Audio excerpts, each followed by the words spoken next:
Olá, boa noite.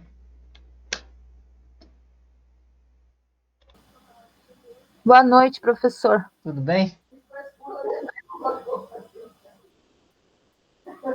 Oi, Olá, boa noite. Me ouve? boa noite. Oi, tudo Tudo bem? bem?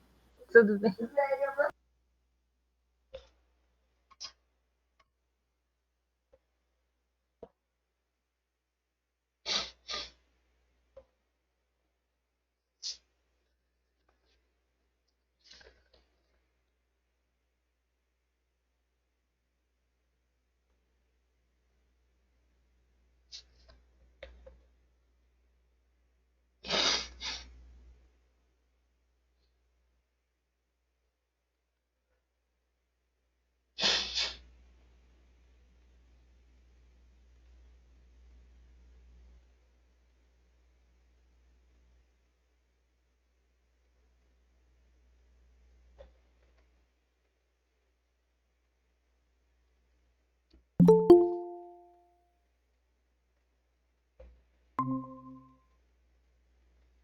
Olá, boa noite.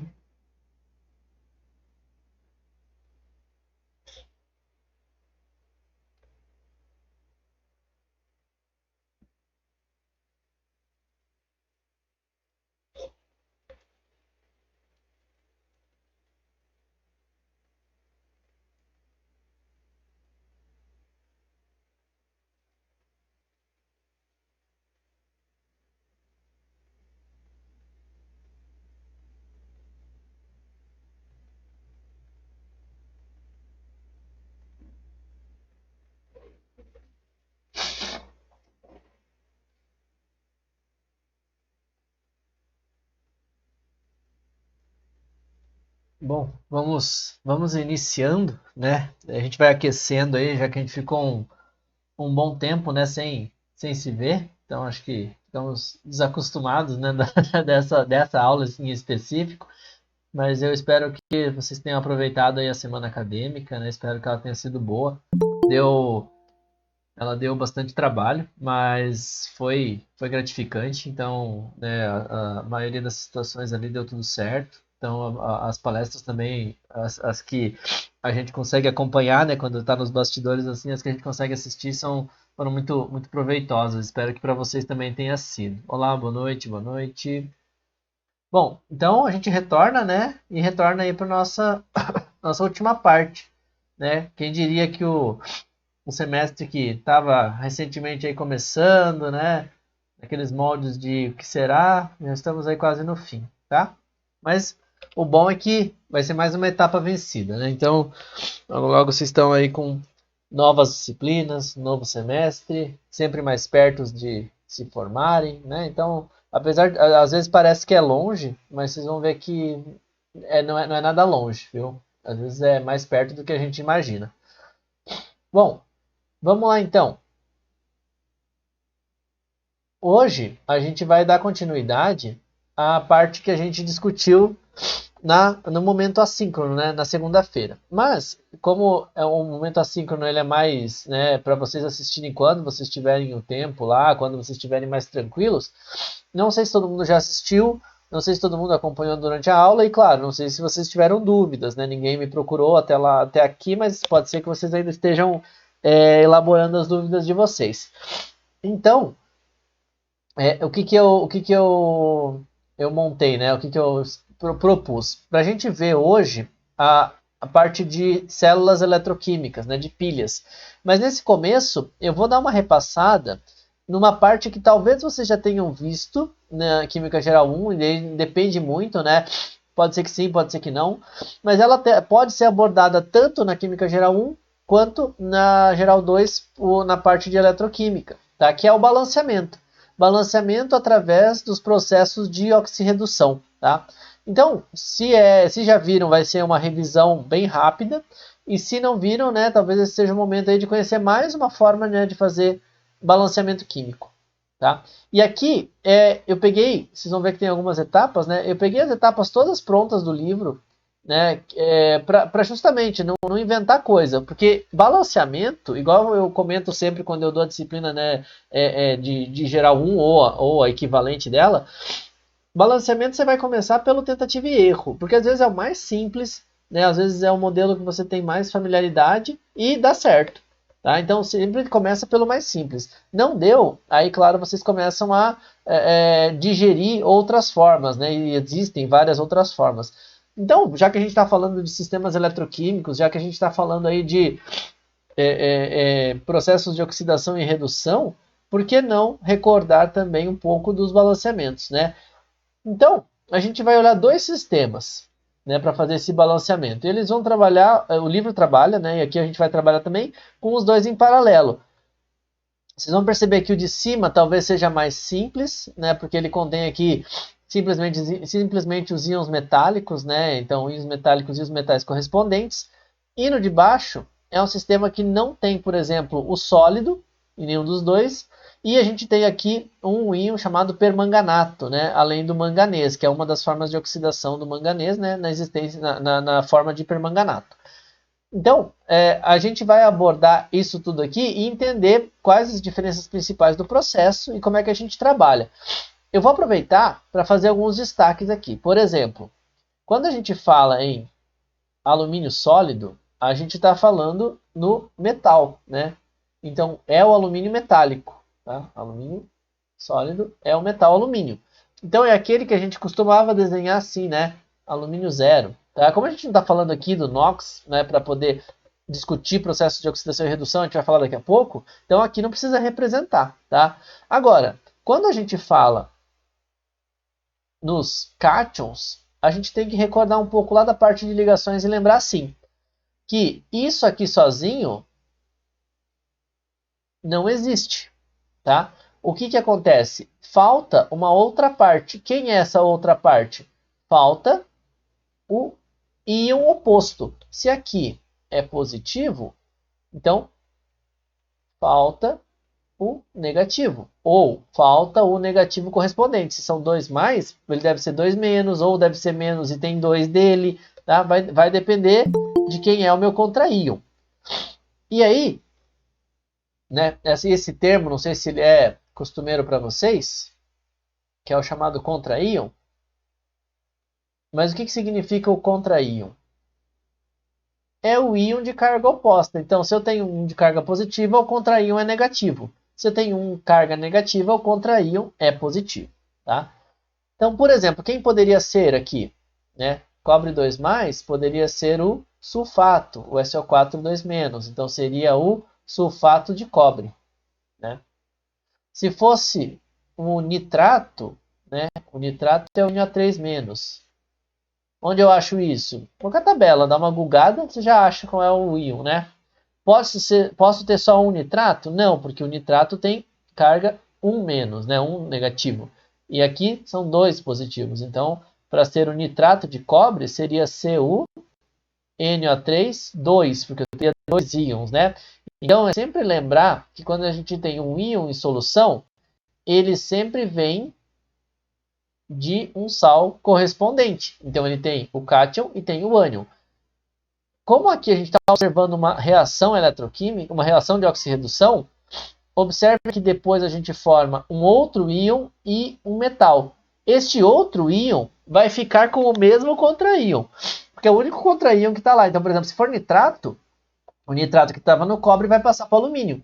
As quantidades vão mudar, porque o NOx do cobre é 2+, do alumínio é 3+. Mas o contraíon não tem nenhum outro aqui, tá? Então eles vão fazer simplesmente essa troca. Só que eles não aparecem por quê? Porque a gente representa nessas reações aqui simplesmente o que acontece de verdade e não todo mundo que está presente, tá? Talvez vocês recordem um pouco lá dos sistemas aquosos, né, onde aquela coisa, quem precipita, quem é solúvel, quem é o íon espectador, tal.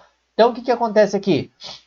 O alumínio e o cobre é que vão mudar de alumínio para alumínio 3+, e de cobre 2+ para cobre. Agora, se for o sulfato ou se for o nitrato, ele vai entrar sulfato e vai sair sulfato. Ele vai entrar nitrato e vai sair nitrato. Então ele vai reagir, né? Igual a gente falou lá na lei de Hess. O que entrou e o que saiu igual não reagiu. Então, consequentemente, eu só tenho essas espécies reagindo e formando alguma coisa. Aqui é a mesma coisa, tá? Só que agora eu tenho alguém de carga negativa. Então, por exemplo, se eu fosse falar do MnO4 menos, que é o íon permanganato, eu vou ter um cátion correspondente. Quem é o cátion correspondente? Podem ser vários, né? A gente poderia ter, por exemplo, o potássio, e aí nós teríamos um famoso sal, que é o permanganato de potássio. Tá? Mas, de novo, esse potássio vai se ligar com o contraíon que estava aqui no ferro e vai ficar lá solúvel. E ele não vai fazer nada. O potássio vai continuar, vai entrar potássio mais, vai sair potássio mais. O outro ânion lá vai entrar ânion e vai sair o mesmo ânion. Então, eles não interessam para nós nesse momento. O que interessa é que a gente vai olhar quem efetivamente está reagindo. Tá? Mas, claro, vamos ver isso com calma. Então, aqui, passo a passo disso né? E não tem problema, tá? Vamos ler o passo a passo. Isso aqui vai ficar como consulta. Ah, não lembro, professor, fazer, preciso decorar? Não, se você não faz sempre, você não decora, tá? O que vai acontecer? Vamos ter que fazer de novo. Então, vamos lá. Opa, você não vai apanhar nunca. Aí. Primeira etapa diz para a gente fazer o quê? Atribuir os estados de oxidação a todos os átomos e identificar substâncias que são oxidadas e reduzidas. Então, a primeira coisa tem átomos que têm NOx fixo, tem átomos que têm NOx variável. A maioria das vezes, quando tem uma composição, um deles é fixo, o outro é variável. Tá? Agora, então eu vou destacar um por um aqui, para ficar bem claro. Para os metais, aqui, né, para os sólidos, então, né, para os metais na forma metálica, para os metais sólidos, o NOx vai ser 0, tá, como a gente comentou ali. E para os íons que estão sozinhos, o NOx vai ser a carga dele. Né? Ou para os cátions, né, que estão sozinhos, o NOx vai ser a carga deles. Então, todos esses que eu estou grifando aqui, é só pegar a carga e descobrir o estado de oxidação. Agora, nós temos ali embaixo um íon que tem mais de uma composição. Né? Então, ele não é só um metal. Nós temos lá o MnO4-, o permanganato, e nós sabemos que o oxigênio tem um NOx fixo, a não ser, é claro, algumas situações de exceção, que é 2-. Tá? Ou seja, como é que eu descubro o NOx do manganês no permanganato? Se o do oxigênio é 2- e nós temos 4 oxigênios, então nós temos 4 vezes 2-. Tá? Da onde eu tirei o 2-? Daqui. Quanto dá isso? 8-. Então tem 8 cargas negativas. Ah, mas então o NOx do manganês não deveria ser 8+ para compensar? Não, porque este íon, né? Deixa eu mudar de cor aqui. Este íon, ele é carregado negativamente. Então quer dizer, esta carga significa o quê? Que está sobrando uma carga negativa. Se está sobrando uma carga negativa, quer dizer que no balanço eu vou ter uma dessas aqui sobrando, uma dessas do 8- sobrando. Tá? Então, o que eu tenho no final das contas? Um valor, né, um número que é a carga do permanganato, mais 8 cargas negativas, e que vai resultar para mim no balanço de uma carga negativa, vai sobrar.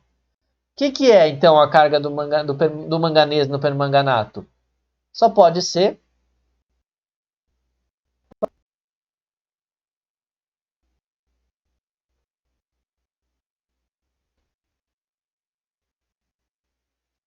pode ser 7+. Tá? Por quê? 7+ com 8-, sobra 1-. Então, a carga de 7+ é que identifica substâncias que são oxidadas ou reduzidas. O que é oxidado e reduzido? Só para a gente oxidado, perde elétrons, né? Perde elétrons, então 2 elétrons por meio. É a oxidação. Se alguém perde, alguém ganha. Se alguém ganha, alguém perde. Tá? Então, essa troca de elétrons é que caracteriza o processo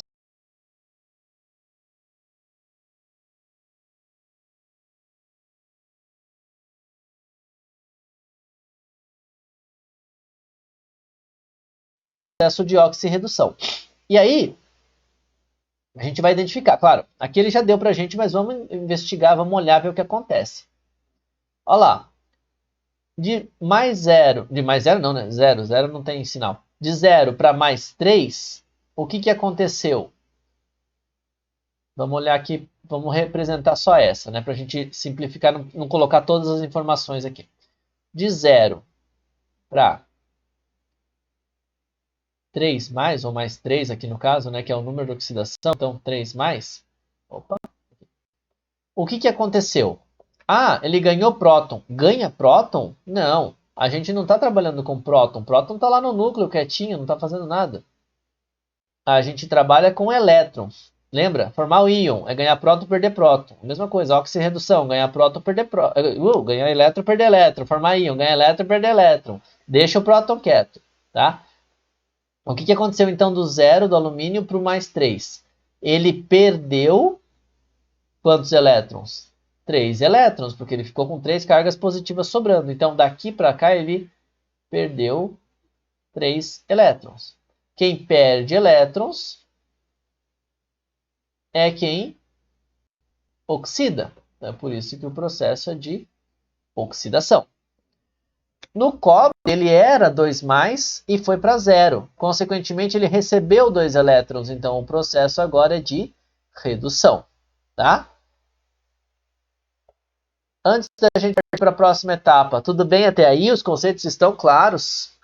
Fazem sentido? Não fazem?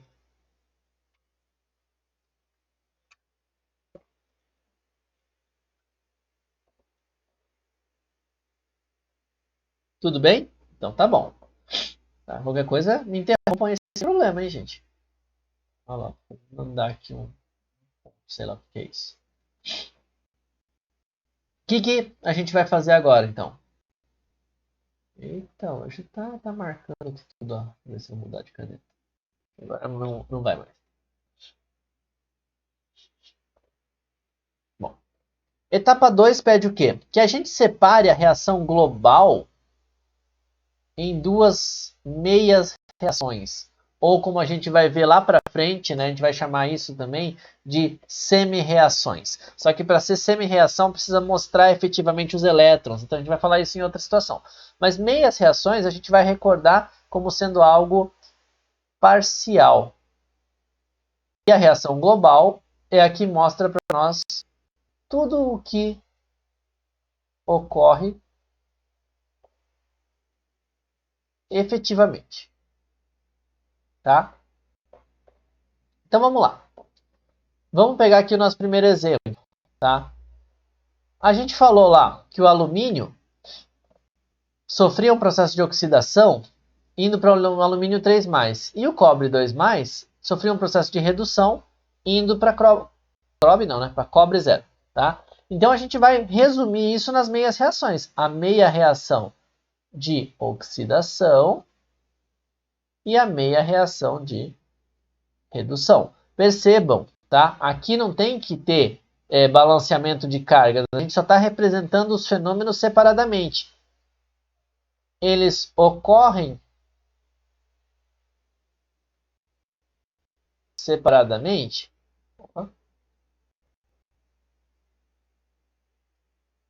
Não. Tá? Ele não vai ocorrer sozinho. Por quê? Porque vai ter transferência de elétrons. De novo, volta lá. Se perde elétron, alguém tem que receber. Se recebe elétron, alguém tem que perder. Então, não tem como a meia reação acontecer sozinha. Por isso que ela é meia. Ela mostra uma parte. Ela é parcial. Tá? Então, a gente vai separar. Uma reação para oxidação, outra para redução. Mesma coisa feita para o segundo sistema. Observem. Por mais que seja o manganês que esteja reduzindo de mais 7 para mais 2, a redução ocorre com o íon todo. Tá? Então, este é o íon permanganato. Ele não se separa. Tá? A gente vai ter numa tabela, isso talvez vocês tenham visto a tabela em si, mas com certeza trabalharam, né, na Geral 1, mas não sei se chegaram a trabalhar com a tabela ou só com os dados. A gente tem os íons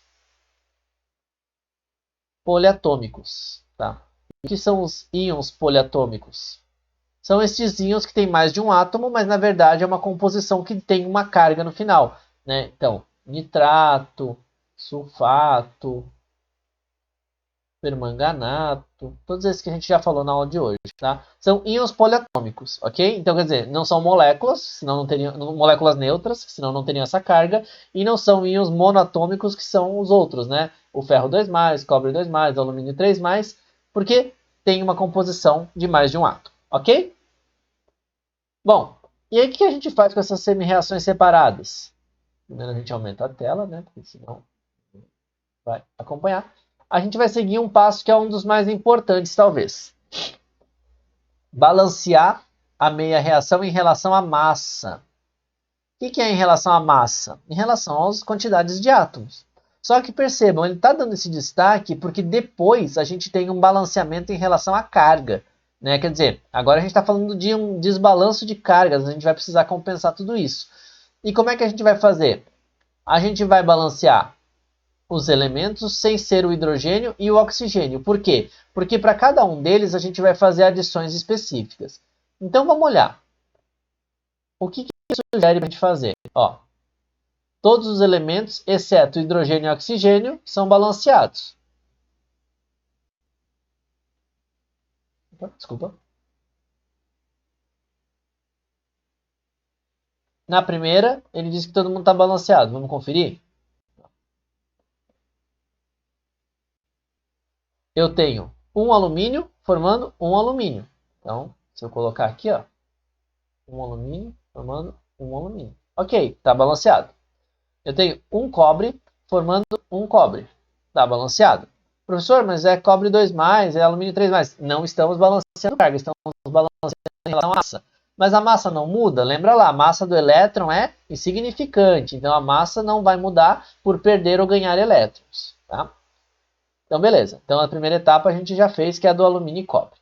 E a segunda etapa? A segunda etapa agora tem uma diferenciação. Para o ferro já está balanceado.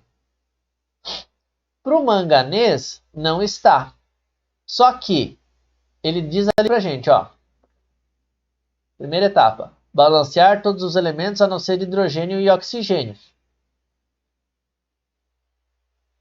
Quem é que não é hidrogênio e oxigênio? O manganês. Em relação à massa, o manganês está balanceado. Um manganês, um manganês. Então já foi. Então agora eu tenho que balancear oxigênio e hidrogênio. Como é que eu balanceio oxigênio e hidrogênio? Aí a gente vem aqui para a segunda etapa. Tá? Então leiam isso aqui como sendo dois blocos.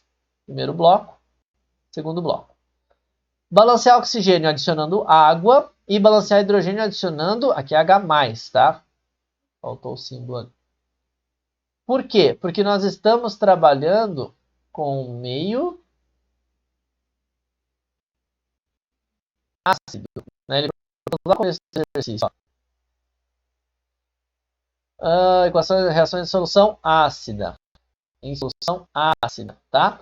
Se fosse básico, a gente teria que balancear ao contrário, colocar o H-, né, na hora de balancear o oxigênio. Mas, como é meio ácido, esse é o passo a passo. O que nós vamos fazer então? Oxigênio balanceando com água. Quantos oxigênios nós temos aqui? 4 oxigênios. Se nós temos 4 oxigênios, nós precisamos adicionar 4 águas para ter 4 oxigênios. E quem que a gente desbalanceou agora? Agora a gente desbalanceou hidrogênio. Se a gente desbalanceou hidrogênio, a gente vai compensá-lo, como ele está dando ali, o exercício, né, as instruções, do outro lado adicionando H+. Que foi o que foi feito aqui. Eu tenho quantos hidrogênios? Né? Tenho 8 hidrogênios. Se eu tenho 8 hidrogênios, eu adiciono 8H+. Tá? E aí eu balanceei, certo? Errado, eu balanceei as semi-reações ou as meias reações em relação à massa. Olha lá.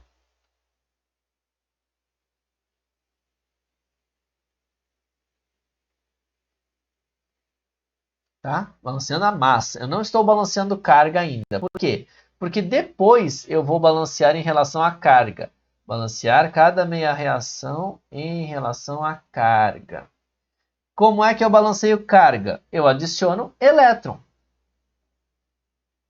Ah, professor, mas eu vou fazer isso na reação? Não, na reação você não vai adicionar elétron, né? Você vai virar lá um copo de elétron, tantos mililitros de elétron. Não existe, né? O que eu vou fazer? Elétron é só para balancear as quantidades dos átomos ou dos íons, né, poliatômicos que eu preciso para que aquela reação efetivamente ocorra balanceadamente no equilíbrio eletrônico também.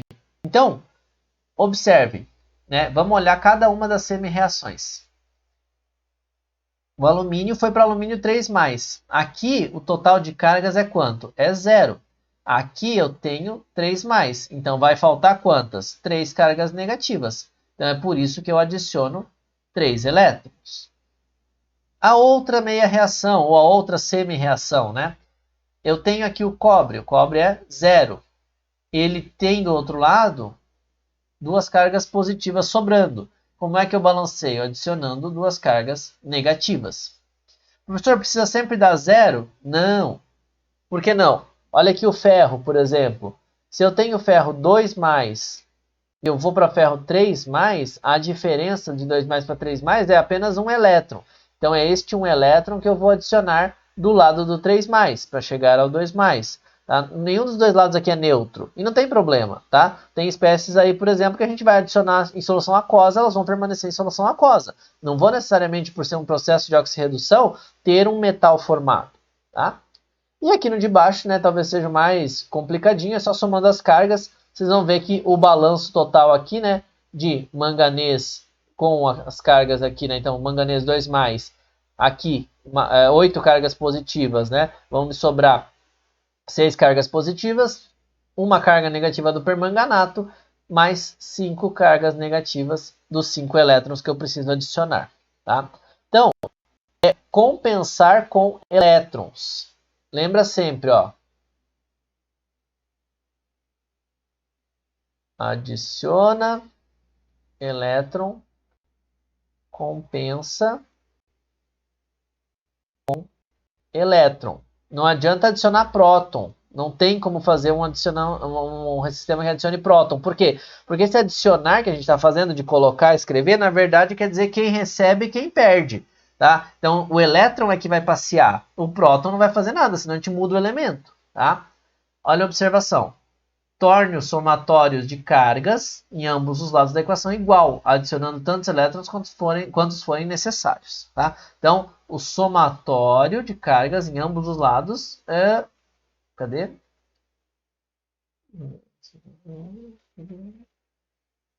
Aqui, igual. Tá? Em ambos os lados, o somatório tem que ser igual, não precisa ser 0. Tá? Então, não fique achando que vai ter que anular. Simplesmente tem que ser iguais.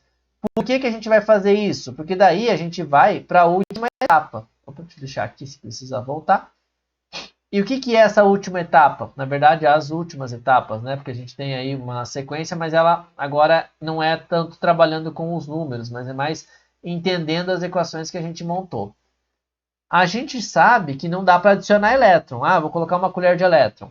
E também não dá para tirar elétron. Quantos elétrons você obteve em percentual? Tá? Então, elétron é o artifício para equilibrar as cargas que eu tenho dos íons. Então, eu vou igualar o número de elétrons nas meias reações de oxidação e redução. Então, ó, ambas as meias reações, quer dizer, as meias reações ou semi-reações de oxidação e redução. Certo? Como é que eu faço isso? Igual eu fazia para a lei de Hess. Multiplico a equação inteira, porque daí ela não muda, né, a transformação. Então vamos lá. Pensa o seguinte, ele já fez meio direto, mas vamos dar uma olhada no que pode acontecer aqui. Eu tinha 3 elétrons, eu tinha 2 elétrons. Eu tenho como multiplicar a equação de cima por um valor que me iguale a 2? Tenho. Mas eu tenho um outro fator mais fácil de multiplicar as duas e deixar um valor inteiro. Então, para não ter que trabalhar com fração. Então, o que eu posso fazer? Posso multiplicar de cima por 2 e multiplicar de baixo por 3. Porque daí eu vou ter no final 6 elétrons. E aí, a intenção é essa, igualar a quantidade de elétrons. Por quê? Já adianto para vocês o que a gente vai fazer depois. Quando a gente iguala a quantidade de elétrons das meias reações, a gente no final das contas vai ter, se o sistema do alumínio doou 6 elétrons, então esses 6 elétrons foram recebidos pelo cobre 2+, tá? E eu vou conseguir fazer. Deixa eu seguir o raciocínio aqui do alumínio e do cobre, depois a gente volta para o permanganato. Olha lá. O que eu mostrei para vocês? Se esses 6 elétrons foram doados, né? Então assim, quem doou? O alumínio, né? Doou, esses 2 mols de alumínio doaram 6 elétrons. Estes 3 mols de cobre 2+,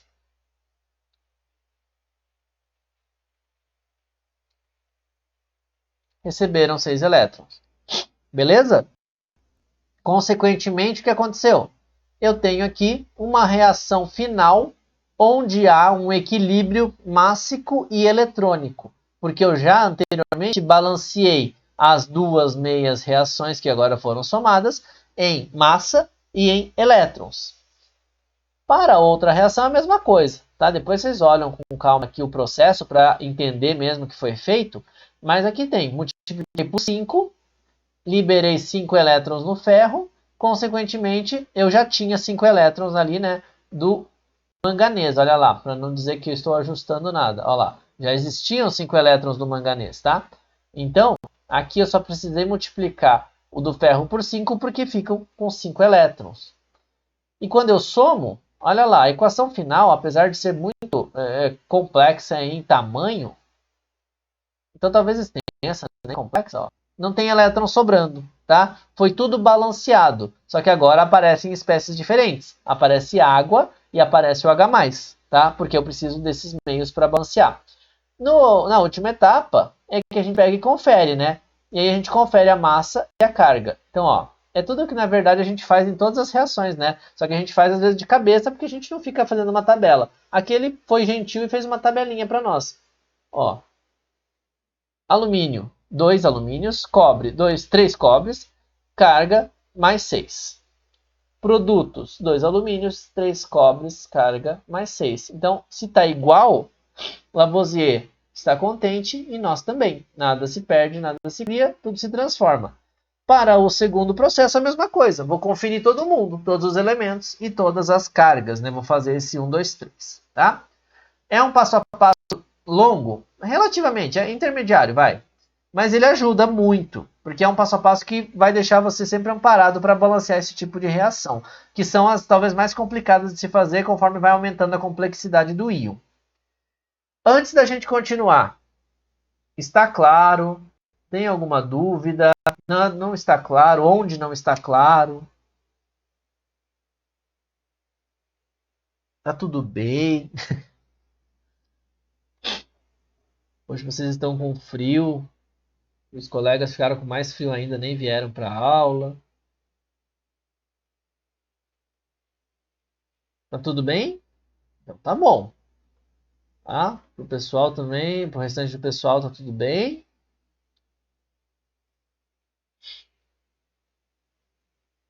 Bom, e claro, né, gente, qualquer coisa a gente volta, né, sem problema algum.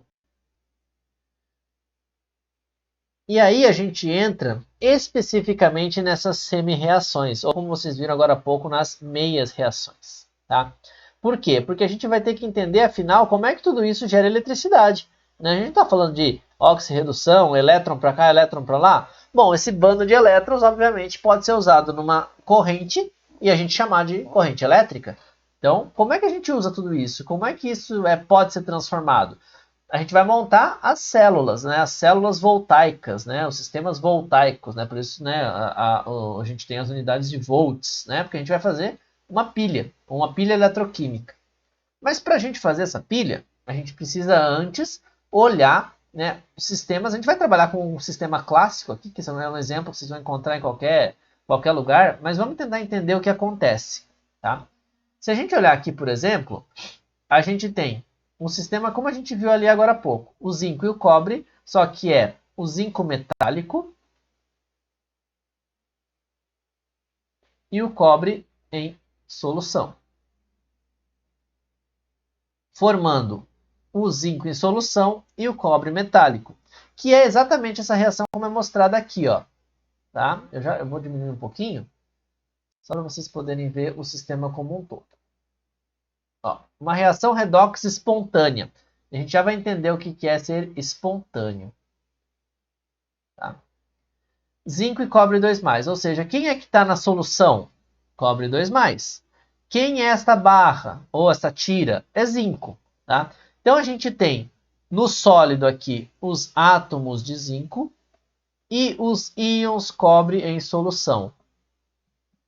Observem, ele já está mostrando lá no fundo que tem molécula de água, que está em solução. E ela está solvatando alguém. Além do cobre, ela está solvatando alguém, que é a carga negativa. Não importa quem que é. Aqui é o sulfato. Ó. Tá vendo que eu falei para vocês? Ele não é destacado, porque ele vai ficar como sulfato. Depois ele vai precisar lá para receber quem for sair como íon, também como cátion, né? Então ele vai precisar ficar caminhando. E o que acontece nesse processo todo? Esse processo é um processo espontâneo. Vocês observam que, claro, se a gente tivesse experimentalmente, isso é bem fácil de ver, não sei se vocês chegaram a fazer ou não, mas dá para colocar uma tirinha de zinco na solução de cobre, você vai ver, vai começar a se depositar o cobre em volta dele, tá? O que começa a acontecer? Até deixei um exemplo lá no momento assíncrono nosso, né, de um sistema igual, mas o que acontece afinal? Essa deposição é o átomo de cobre, né, que veio dos íons cobre e começou a se depositar nessa superfície. Por quê? Porque este íon cobre 2+, aí, ó, o processo está todo aqui, né? É só a gente destacar, deixa eu mudar a cor, em vermelho.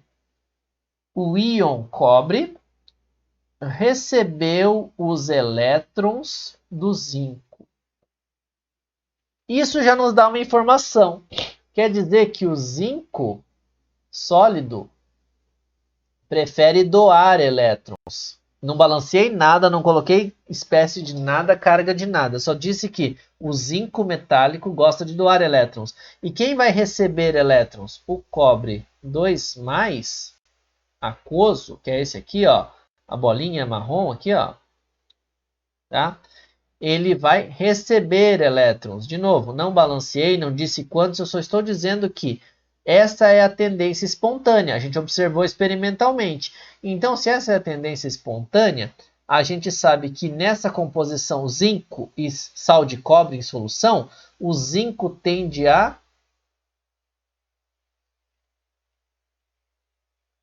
oxidar. Se um sistema oxida, o outro sistema reduz. Quem reduz? Quem reduz é o íon, né, que recebe os elétrons. Então não é o cobre metálico que reduz. Quem reduz é o cobre 2+. Então este íon aqui, nesta condição de zinco-cobre, ele tende a reduzir. Isso é uma tendência que a gente já vai observar como é que ela é representada. Tá? Então olha só. Isso tudo, você vai falar, mas aqui em cima está tudo como oxidação. A gente pode mostrar todas as reações como oxidação e todas como redução, tá? Não tem problema. Elas são sistemas que estão em, já viu, né? Mas é bom destacar aqui, equilíbrio. Certo? Se são sistemas que estão em equilíbrio, significa que eu consigo representar um sentido, representar o outro e, dependendo da combinação, falar que um deles é predominante ou outro. Ó, aqui estou representando os dois como oxidação. Eu falei que o zinco tende a oxidar, não foi? Então, se o zinco tende a oxidar, olha lá. Então, essa reação de oxidação inicial está mostrada corretamente. Consequentemente, se o par tem que ser oxirredução ou redox, quer dizer que a outra semi-reação equivale ao inverso dessa aqui. Cobre 2+ aquoso, mais 2 elétrons, equilíbrio com cobre sólido. Tá? Então, é essa reação efetivamente que vai... Dá para entender que é um sólido? Agora dá. Tá? Esta reação aqui, efetivamente, é a que vai acontecer. Tá? Então, nós temos aí esses dois sisteminhas. A oxidação e a redução. Certo? E aí, a gente vai, por todos os sistemas ali que a gente fez, de somar, né, os elétrons e tudo mais, a gente vê, aqui não precisa multiplicar por nada, né? Ó, todo mundo tem 2 elétrons aqui. Opa, tanta cor para usar, vou usar igual. 2 elétrons aqui e 2 elétrons aqui. Então, consequentemente, a gente soma. E somando, o processo final é este apontado aqui.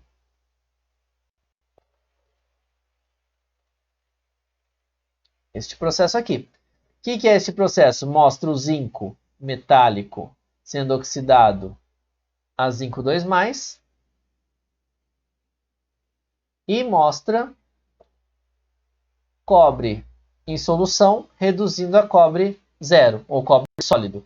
Que é o que acontece, ó, o zinco virou zinco 2+, tá vendo? Ah, onde é que eu acho essas informações? Na tabela periódica, tá? Lá tem os íons mais comuns. Não tem numa tabela. Se precisar, claro que eu vou fornecer para vocês, e claro que se a gente tivesse no presencial, eu ia indicar as literaturas que tem, né, as tabelas. Então isso vocês não vão ter que decorar para qual ele vira. Mas é tão comum de usar às vezes, que a gente se acostuma. Por exemplo, cobre tem duas possibilidades, cobre 2+ e cobre mais. Mas cobre mais é pouquíssimo usado e ele não existe assim em solução aquosa. Ele existe num íon complexo, não sei se vocês já chegaram a ver isso ainda ou não, mas é uma área da química inorgânica, né, que mostra lá alguns ligantes do metal, então ele está bem protegido, então ele na verdade só existe daquela maneira. Aqui para nós o mais comum é cobre 2+, tá? E aí, claro, né, esses elétrons que saíram do zinco precisam ir para algum lugar, vão para o cobre. Então, esse processo aqui é o processo que a gente vai chamar de processo espontâneo. Já adianto. Ah, professor, e se eu quisesse um processo não espontâneo? Eu teria que induzir através de uma corrente externa. Então, eu coloco lá um gerador, incido uma corrente e ele faz o processo não ser espontâneo. Espontâneo, não espontâneo, talvez o termo, não sei se recorda para vocês alguma coisa, mas lembra ali do celular. Você põe ele na tomada, vai carregar. Isso é não espontâneo, está forçando. Tira ele da tomada, começa a usar, a bateria vai descarregando. Esse processo é espontâneo. Então é uma sequência de processos espontâneos e não espontâneos. A mesma coisa aqui. Nesse sentido, ele é espontâneo. Se eu quiser o contrário, eu ensino uma corrente externa, um potencial externo, né? E assim vai, espontâneo, não espontâneo, espontâneo, não espontâneo, até que, claro, teoricamente ele é eficiente 100%, mas claro, na prática a gente sabe que vai consumindo e vai se perdendo aí algumas